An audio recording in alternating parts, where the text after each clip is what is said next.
నమస్కారం. Welcome to Andhra Prabha TV. నేను గౌరీ. సినిమాల్లో విజయం సాధించడం అనేది చాలా కష్టమైన విషయం. ఆ విజయం సాధించాలి అంటే ఖచ్చితంగా సపోర్ట్ అనేది ఉండాలి అనేది అందరికీ తెలిసిన విషయంలే. ఆ సపోర్ట్తో పాటు వ్యక్తిగతంగా తాను కూడా ఎంతో కష్టపడాలి. మనందరికీ తెలిసిన వ్యక్తి రామ్ చరణ్. ఈ మెగా కుటుంబానికి చెందిన రామ్ చరణ్ మరి తాను వ్యక్తిగతంగా కష్టపడడం వల్ల సక్సెస్ సాధించారా, లేకపోతే ఆయన మేనమామ గారి అండతో సక్సెస్ సాధించారా అనేది వివాదాస్పదంగా మారింది. ఒకవైపు అల్లు అరవింద్ తన వల్లనే తన మేనల్లుడికి బ్రేక్ వచ్చింది అనే కామెంట్స్ చేస్తున్నారు. మరి ఈ కామెంట్స్లో నిజమెంత? అసలు నిజంగానే రామ్ చరణ్కి సక్సెస్ సాధించడం వెనుక అల్లు అరవింద్ హస్తం ఉందా అనే విషయాలని ఈరోజు మనం చర్చిద్దాం.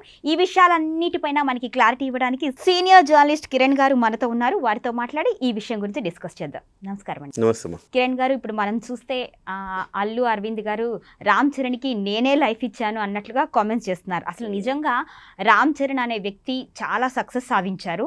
ఆయన మెగా వారసుడిగా కాకుండా వ్యక్తిగతంగా కూడా తను ఎంతో కష్టపడ్డారన్నది అందరికీ తెలుసు. నిజంగా ఆయన కష్టపడటం వల్ల వచ్చిందంటారా, లేకపోతే వెనకుండి మేనమామ గారు సహాయ సహకారాలు అందించడం వల్ల వచ్చింది అంటారా?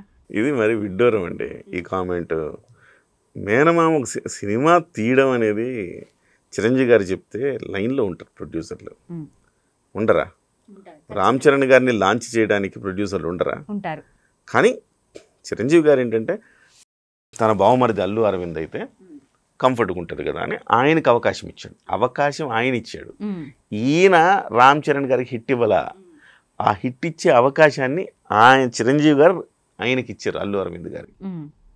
సో అల్లు అరవింద్ గారు ఇంకా చెప్పాలి అంటే మ్యాసివ్ హిట్, జాతీయ స్థాయిలో పాన్ ఇండియా రేంజ్లో పోవాల్సిన హిట్ని ఆపిన ఘనుడు అల్లు అరవింద్ గారు ఆ సినిమాకి. సో వాస్తవానికి మొన్నటికి మొన్న కామెంట్స్ చేసి కొంచెం అవమానించాడు.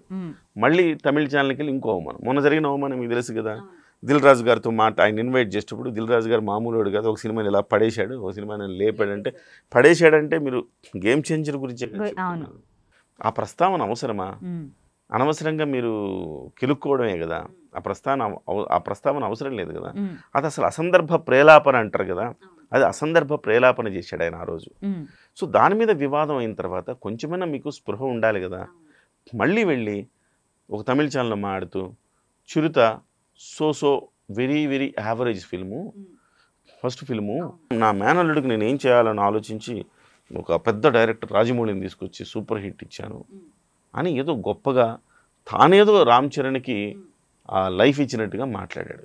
ఇది కూడా పరమ దుర్మార్గం. అది నిజం చెప్పాలంటే ఇంతకుముందు నేను చెప్పినట్టుగా రాజమౌళి గారు ఒక ఇంటర్వ్యూలో చెప్పారు, తెలుగులో బాగా వెళ్ళింది కదండి, తమిళ్ వెర్షన్ ఇవి డబ్ చేసి వేద్దామండి, అవి డెఫినెట్గా బాగా వెళ్తాయి, ఒక పాన్ ఇండియా రేంజ్ ఈ సినిమా ఇది అని చెబితే ఆ డబ్బులు దండగ ఎందుకు, వద్దులేండి, చాలు, ఇక్కడ వరకు చాలు అని ఆ సినిమాని నిజంగా కుచించేసిన వ్యక్తి, పెద్ద హిట్ కావాలి జాతీయ స్థాయిలో, అలాంటి సినిమాని ఆపేసిన వ్యక్తి అల్లు అరవింద్ గారు. ఆ సినిమాకి న్యాయం కాదు, అన్యాయం జరిగింది. రెండవది అసలు ఫస్టే రాజమౌళిని ఏం తీసుకురావడం ఏంటి? రాజమౌళి గారు తన ఇంటర్వ్యూలో ఏం చెప్పాడు, ఫస్ట్ ఫిల్మ్ నన్నే చేయమన్నారు, అంత భారాన్ని నేను మొయ్యలేను, ఫస్ట్ ఎక్స్పెక్టేషన్స్ ఎక్కువ ఉంటాయి కాబట్టి ఆ ఎక్స్పెక్టేషన్స్ని నేను మొయ్యలేను, చిరంజీవి గారి తనయుడు, మెగాస్టార్ తనయుడు అంటే ఆయన సినిమా ఏమాత్రం తేడా వచ్చినా నన్ను తిడతారు, నాకు అంత ఒత్తిడి ఉంటుందండి, వద్దండి, నేను సెకండ్ సినిమా చేస్తానని చెప్పాను చిరంజీవి గారితో.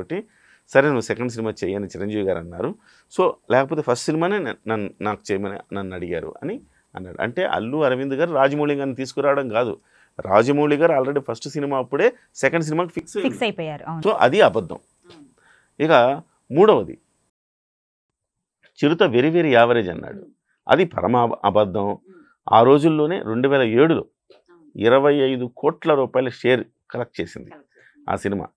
25 కోట్ల రూపాయల షేర్ అంటే అందులో అదే సమయం 2007లో, ఇది 2007లో దేశముద్రని సినిమా రిలీజ్ అయింది. ఆ దేశముద్రకి ఈ చిరుతకి ఒకళ్ళే డైరెక్టర్, పూరి జగన్నాథ్ గారు. పూరి జగన్నాథ్ గారు దేశముద్ర సినిమాకి 22 కోట్ల షేర్ వచ్చింది. అంటే దాదాపు 3 కోట్ల షేరు చిరుతకి ఎక్కువ వచ్చిందిగా. అటువంటిప్పుడు దేశముద్రే హిట్ అయితే ఇది బ్లాక్ బస్టరే కదా. దేశముద్రనేమో హిట్ జాబితాలు వేస్తారు, చిరుతనేమో వేరా, అది ఎట్లా కుదురుతుంది? సో ఆ రకంగా చూసుకున్నా కానీ చిరుతనే ద బెస్ట్. ఇంకోటి ఆ క్షణంలో ఆ ఇయర్ వచ్చిన సినిమాలో బెస్ట్ డెబ్యూట్ మూవీ అది. అంటే ఒక హీరో ఇంట్రడ్యూస్ అయిన తర్వాత ఆ స్థాయి కలెక్షన్లు తెచ్చుకోవటం అనేది ఒక రికార్డ్, ఆల్ టైమ్ రికార్డ్. అది 8వ ప్లేస్లో ఉంది, దేశంలోనే 8వ ప్లేస్లో ఉంది, ఆల్ టైమ్ రికార్డ్ అది. సో ఆ రకంగా తీసుకున్నా కానీ అది రికార్డులు సృష్టించింది. పోనీ రామ్ చరణ్ గారు అక్కడ ఏమన్నా ఫస్ట్ సినిమాలో రామ్ చరణ్ గారికి ఎంత ప్రశంసలు వచ్చినాయి, అద్భుతంగా వేస్తున్నాడు డాన్స్, తండ్రి నోట్లోంచి ఊడిపడ్డట్టున్నాడు. ఆ ఫైట్ యాక్షన్ సీక్వెన్సెస్ కావచ్చు, ఆ డాన్స్ మూమెంట్స్ కావచ్చు, తండ్రి నోట్లోంచి ఊడిపడ్డట్టున్నాడు, ఈయన మరో మెగాస్టార్ అవుతాడంటే గ్లోబల్ స్టార్ అయి కూర్చున్నాడు. సో మీరు చేసింది ఏంటి అంటున్నా. పోనీ మీరు చేయలేదు, మీకేం చేశారు చెప్పనా? చిరంజీవి గారు ఏం చేశారు ఆయన కోసం? చిరంజీవి గారి కోసం ప్రొడ్యూసర్లు లైన్ కట్టారు. ఆ దశలో ఆయన సరే ఆయన చెల్లెల్ని ఇచ్చి పెళ్లి చేశాడు చిరంజీవి గారికి. అది ఆయన లాభం కోసం చేశాడు. ఆ విషయాన్ని చిరంజీవి గారు పరోక్షంగా ఇటీవల కాలంలో ప్రస్తావించాడు. నన్ను లాక్కొచ్చి కట్టేశారు వీళ్ళు, నాకు కనీసం 4 రోజులు పెళ్లి చేసుకోవడానికి కూడా తీరిక లేనంత బిజీ, వరుసగా 10 సినిమాల్లో బుక్ అయి ఉన్నాడు. ఆయనకి వీళ్ళ లైఫ్ ఇవ్వాల, ఆయన ఆల్రెడీ హీరో ఎస్టాబ్లిష్డ్ అప్పటికే. సో ఆయన పెళ్లి చేసుకున్నారు, కుటుంబంలో అల్లుడిగా తెచ్చుకున్నారు. అప్పటికే అల్లు అరవింద్ గారు 3 సినిమాలు గీతా ఆర్ట్స్ మీద తీసున్నాడు, సోదిలో లేవు, ఎవరికి తెలియదు ఆ సినిమాలు. ఆ రోజు మొదలుపెడితే కిరాతకుడు దగ్గర నుంచి వరుసగా మెగా ఫ్యామిలీతో మగధీర వరకు చూస్తే 10 సినిమాలు తీశాడు.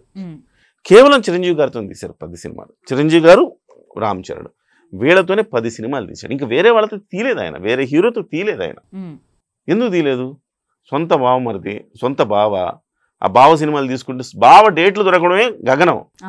వేరే వాళ్ళు అడుగుతుంటే వేరే వాళ్ళకు కూడా అల్లు అరవింద్ గారే డేట్లు ఇప్పించేవాడు. ఆయన డేట్లు ఇప్పించుకొని ఆయనతో సినిమాలు తీసుకుని మీరు బాగుపడ్డారు. చిరంజీవి గారు కాదు కదా, చిరంజీవి గారికి అల్లు అరవింద్ కాకపోతే ఇంకొకళ్ళు వస్తారు, అశ్విని దత్ లాంటి వాళ్ళు 2వ సినిమా కూడా తీస్తాను ముందుకు వస్తే, లేదు అల్లు అరవింద్ గారికి ఇద్దాము, మొదటి సినిమా మీరు తీశారు కదా, 2వ సినిమా అల్లు అరవింద్కి ఇద్దామని చిరంజీవి గారు ఇప్పించారు. సో ప్రతి క్షణం ప్రతి విషయంలో కూడా చిరంజీవి గారు మీకు చేశారు, చిరంజీవి గారి నుంచి మీరు లబ్ధి పొందారు తప్ప చిరంజీవి గారికి మీరు చేయంగానే మీ కుటుంబం కానీ చిరంజీవి గారికి లేదా రామ్ చరణ్ గారికి ప్రత్యేకంగా చేసింది ఇలా అవకాశాలు వాళ్ళు ఇచ్చారు, మీరు ఆ అవకాశాలతో మీరు బాగుపడ్డారు. ఇవన్నీ మర్చిపోయి చిరుత సినిమా వెరీ వెరీ యావరేజ్, నేనేదో పెద్ద గొప్ప హిట్ ఇచ్చేసానని మాట్లాడడం అనేది అవివేకం అంటారు దాన్ని. అవివేకం, సో అసందర్భం కూడా. ఇవాళ అది మాట్లాడి అంటే ప్రతిదీ గెలుక్కుంటున్నాడు, అనవసరం కదా. వాళ్ళ లైఫ్ వాళ్ళు చూసుకుంటున్నారు. నీ కొడుకు సినిమా హిట్ అయింది అనుకుంటే హ్యాపీగా ఎంజాయ్ చేయి, పక్కన వాళ్ళ సినిమా పోయినందుకు నువ్వు ఎందుకు ఆనందిస్తావు? పుష్ప సినిమా టైంలో కూడా ఇలానే కొన్ని కామెంట్స్ వచ్చాయి. అసలు అల్లు ఫ్యామిలీకి మెగా ఫ్యామిలీకి ఇవి జరుగుతూనే ఉన్నాయి, ఎందుకు అసలు ఇలాగా అల్లు ఫ్యామిలీ బిహేవ్ చేస్తుంది అనుకోవాలి సార్? ఒకటి ఇక్కడ రైవల్రీ వచ్చేసింది. ఇప్పుడు అల్లు అరవింద్ గారు ఏమనుకుంటున్నారంటే, మా తరంలో చిరంజీవి గారు హీరో, ఆయనకి మేము ఎప్పుడు అడుగులకు మడుగులు ఎత్తేవాళ్ళం, ఆయనే నెంబర్ 1 కాబట్టి ఆయన కోసం మేమంతా కష్టపడేవాళ్ళం, ఆయన కోసం ఆయన నీడలో మేము ఉన్నాం. ఇవాళ నా కొడుకు అనేవాడు కూడా సూపర్ టాలెంటెడ్, వాడు ఎవరి నీడలో ఉండాల్సిన అవసరం లేదు, వాడే ఒక ఛత్రపతిలాగా ఉండాలి అనుకున్నాడు.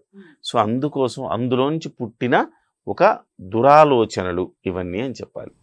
సో ఒక సెల్ఫ్ గోల్స్ వేసుకుంటున్నారు వీళ్ళంతా, స్వార్థపూరితమైన ఆలోచనలు. రామ్ చరణ్ ఎంతో, అల్లు అర్జున్ నాకు అంతే, నా బిడ్డ నా చేతుల మీద పెరిగిన వాడే అని అంత ప్రేమను ఆయన చూపిస్తే ఈయనేమంటాడు, మేనల్లుని ఇట్లా కించపరుస్తాడా?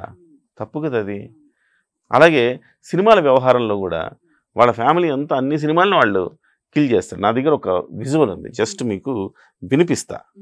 ఆ వినిపించింది చూడండి, వాళ్ళు ఎట్లా ఏ రకంగా దాన్ని వాళ్ళు కించపరిచేలా, వాళ్ళ ఫ్యామిలీ మొత్తం ఎట్లా కించపరుస్తారో మీకు ఒకసారి చూపిస్తా. ఇది స్టేట్ రౌడీ సినిమా విడుదలప్పుడు అల్లు రామలింగయ్య గారు వచ్చి పోయిందంట, పోయింది అన్నాడంట. ఏంది బాబాయ్ అట్లా అంటావు, అసలు తెలుసుకోకుండా అందరూ అంటున్నారండి, పోయింది సినిమా పోయింది అని అల్లు రామలింగయ్య గారు అన్నారట. ఆ తర్వాత నిన్న దిల్ రాజు తోటి ఇది పోయింది కింద పడేసేవు దాన్ని అని చెప్పి గేమ్ చేంజ్ గురించి ఆయన మాట్లాడిన మాటలు. ఒక ఫంక్షన్లో ఏమన్నారు ఈయన అల్లు అర్జున్ గారు, ఆ హీరో సినిమా పోవాలని అనుకున్నాను, అది పోయినందుకు చాలా ఆనందపడ్డాను. అంటే ఫ్యామిలీ మొత్తం ఇలానే ఆలోచిస్తారా అనిపిస్తుంది. ఒక్కసారి వినండి, జస్ట్ నేను విజువల్ చూపించగలుగుతాం లేదు కానీ జస్ట్ వినిపిస్తాను. బాబాయ్ అల్లు రామలింగయ్య గారు షూటింగ్ వస్తానే పోయింది, స్టేట్ రౌడీ పోయింది అంటాడు. ఏం మాడుతున్నావు బాబాయ్ అన్నా నేను. పోయింది చెప్తున్నా కదా నేను. చిరంజీవి గారు తెల్లబోయారు, ఏంటి ఈయన మామయ్య ఇలా మేస్తున్నాడు. కరెక్ట్ గా ఒక 5 నిమిషాల గ్యాప్ లో శశిభూషణ్ గారు వచ్చారు, సారథి స్టూడియోస్, వాళ్ళదే సినిమా. ఫస్ట్ వీక్ ఎంత అద్భుతమైన కలెక్షన్ చేసిందో ఆయన చిరంజీవి గారికి లెక్కలు చెప్పారు. చిరంజీవి గారు భలే చూశారు రామలింగయ్య గారు ఒకసారి ఇలా చూడగానే, నాకేం తెలుసు, ఎవడో చెప్పాడు, నేను మీకు చెప్పాను అన్నాడు ఆయన. అది అంటే ఒక సినిమా ఎలా చేస్తూ ఒక సినిమాని ఎక్కడికో తీసుకెళ్లి మళ్ళీ ఇన్కమ్ ట్యాక్స్ ఇన్వైట్ చేసి రకరకాలు చేశాడు ఒక వారంలో. ఎంత వెటకారం చూడండి, వెటకారం ధ్వనిస్తుంది అక్కడ. అది మళ్ళీ ఇప్పుడు అల్లు అర్జున్ గారు ఏం మాట్లాడతారు చూడండి. సినిమా పోతే నేను చాలా ఆనందిస్తున్నాను, నన్ను పిలిచి అడిగారు ఎందుకు అలా ఆనందిస్తున్నావు అని. కాదా పోయింది, నాకు ఆ హీరో సినిమా పోవాలని కోరుకున్నాను, పోయింది అని నేను అనుకున్నాను. అంటే నాకు తప్పురా, పాప వాళ్ళు కూడా ఫోన్లో చాలా మంది ఉంటారు. నేను బాబాయ్ నువ్వు అన్ని చాలా క్లాస్ గా మాట్లాడతావు బాబాయ్, నాకు ఎక్కదాను అన్నాను. చిరంజీవి గారు పిలిచి తప్పు అట్లా అనుకోవడం అని చెప్పాట. ఇంకొకటి వినిపిస్తాం మీకు. క్షమించాలి అందరు హీరోలు అభిమానులు, పేరు అలీ గారు ఉన్నారు. ఇప్పుడు మాకు తెలియదు, మా చిరంజీవి గారు మాకు నేర్పించింది ఒక హీరోని ద్వేషించే పని మాకు తెలియదు. మాకు చిన్నప్పటి నుంచి మేము అందరం బాగుండాలని కోరుకుంటాం. ఎందుకు బాగుండాలని కోరుకుంటామంటే సర్వే జనో సుఖినో భవంతు అని చెప్పి మా నాన్న నేర్పించిన ఇది మాకు సంస్కృతి. మేమే బాగుండాలి, వాళ్ళు బాగుండకూడదు అనుకుంటే ఎకానమీ తిరగాలి, అందరి దగ్గర డబ్బులు ఉండాలి. ఇది 2-3 సందర్భాల్లో పవన్ కళ్యాణ్ గారు చెప్పారు. చూడండి ఎంత వ్యత్యాసం ఉంది.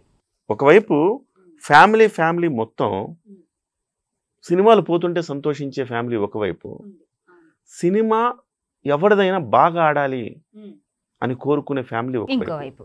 మా అన్నయ్య మాకు ఎప్పుడు కూడా ఇలా నేర్పలేదు, మాది ఆ సంస్కృతి కాదు, అలాంటి సంస్కారాన్ని మా అన్నయ్య మాకు ఇచ్చాడు అని చెప్పేసి పవన్ కళ్యాణ్ గారు అంటారు. అదే సమయంలో అల్లు రామలింగయ్య గారి దగ్గర నుంచి, అరవింద్ గారి దగ్గర నుంచి అల్లు అర్జున్ గారు ఎలా ఆలోచిస్తున్నారో కూడా మనం చూసాం.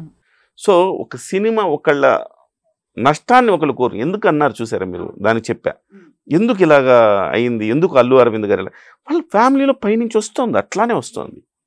అలాగే చిరంజీవి గారి ఫ్యామిలీలో పైనుంచి ఇదే వస్తుంది. అందరి సినిమాలను ఆదరించండి, ఒకళ్ళ ఇది ఎంత చక్కగా మా నాని సినిమాలు కూడా మా ఇంట్లో చాలా ఇష్టపడి చూస్తారంటే, ఏ స్థాయి హీరోకి ఆ స్థాయిలో అభిమానులు ఉంటారు, అందరి అభిమానులకు. ఆయన పొలిటికల్ స్పీచెస్లో కూడా మీరు మీకు నచ్చిన హీరోని ఆ సినిమాలు వెళ్ళి చూడండి. సో నాని గారు చాలా బాగా చేస్తారు, జూనియర్ ఎన్టీఆర్ సూపర్ చేస్తారు, మహేష్ బాబు, వీళ్ళందరూ నాకంటే గొప్ప హీరోలు అని చెప్తాడు ఆయన. చూడండి ఆ సంస్కారం అనేది బై బర్త్ రావాలండి. ఆ సంస్కారం వీళ్ళకు ఉంది, వాళ్ళకు మిస్ అయింది. దానివల్లనే ఈ రకంగా ఏర్పడింది.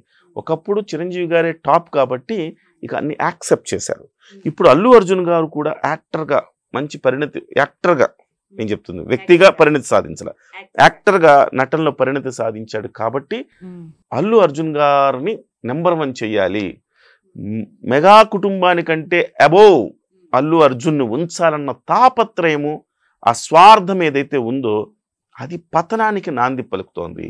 వాళ్ళ పతనం అక్కడ మొదలైంది. సో సినిమాలు హిట్ కావచ్చు, హిట్ కాకపోవచ్చు, అది మన చేతిలో ఉండేది కాదు.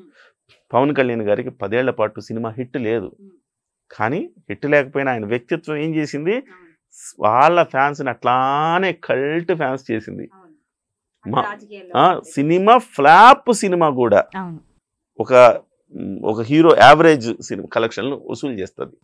ఆయన అట్టర్ ఫ్లాప్ సినిమా కూడా ఆ స్థాయి ఎందుకు వచ్చింది, కల్ట్ అభిమానులు ఉంటారు, ఆయన వ్యక్తిత్వానికి అభిమానులు ఉంటారు. చిరంజీవి గారు ఆ ఫ్యామిలీకి అట్లా ఉంటారు. సో మరి అల్లు అర్జున్ గారు ఎగసి పడిపోయి అల్లు అరవింద్ గారు మురిసిపోతే ఏదో ఒక రోజు 4 సినిమాలు ఫ్లాప్లో అవ్వగానే మళ్ళీ కింద పడిపోతారు. శాశ్వతం కాదు అది, తెలుసుకోలేకపోతున్నారు. ఆ స్వార్థంతో వ్యవహరిస్తున్నారు కాబట్టి ఇవాళ ఈ రకమైన పరిస్థితి వచ్చింది. ఎక్కడ నెగ్గాలో కాదు, ఎక్కడ తగ్గాలో తెలియాలి అనేది కేవలం సినిమా డైలాగ్ మాత్రమే కాదు, ఇది మెగా అండ్ అల్లు అర్జున్ ఫ్యామిలీలో స్పష్టంగా కనిపిస్తోంది. నెగ్గటం మాత్రమే కాదు, మాకు తగ్గడం కూడా తెలుసు, అదేవిధంగా ఎదుటి వాళ్ళను కూడా ఆదరించడం తెలుసు అంటుంది మెగా ఫ్యామిలీ. అయితే వాళ్ళు కోల్పోతేనే మేము సంతోషంగా ఉంటాము అంటుంది అల్లు ఫ్యామిలీ. మరి ఈ వ్యత్యాసం వారి వ్యక్తిత్వాలని వారి కుటుంబ పరంగా ఉన్నాయని ఆ 2 ఫ్యామిలీల మాటల్లోనే మనం ఇప్పుడు తెలుసుకుందాం.